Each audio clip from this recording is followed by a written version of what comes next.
नमस्कार लाडक्या बहिणींनो, जूनपासून ज्या महिलांचे पैसे आलेले नाहीत त्यांनाही आता पैसे मिळायला सुरुवात झालेली आहे।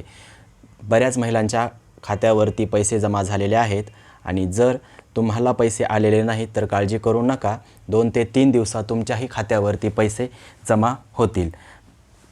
सध्या तरी सप्टेंबर महिन्याचे पैसे जमा झालेले आहेत किंवा तुमच्या अकाउंटवरती होतील आणि सरकारने जे आता सर्वांना ई-KYC करण्याचं सांगितलेलं आहे, तर त्या ई-KYC करण्यात सध्या खूप प्रॉब्लेम येत आहे। साईटवरती सतत एरर येत असल्यामुळे सध्या तरी सर्व महिलांना ई-KYC केलेल्या महिलांना पण आणि ज्यांनी KYC केलेले नाही अशा सर्व महिलांना सरसकट पैसे द्यायचं सरकारने ठरवलेलं आहे आणि आणखीन 2 महिने पैसे पडतीलही, पण तरीही ई-KYC लवकरात लवकर करून घ्या, जेणेकरून या योजनेचा लाभ तुम्हाला सतत घेता येईल। धन्यवाद।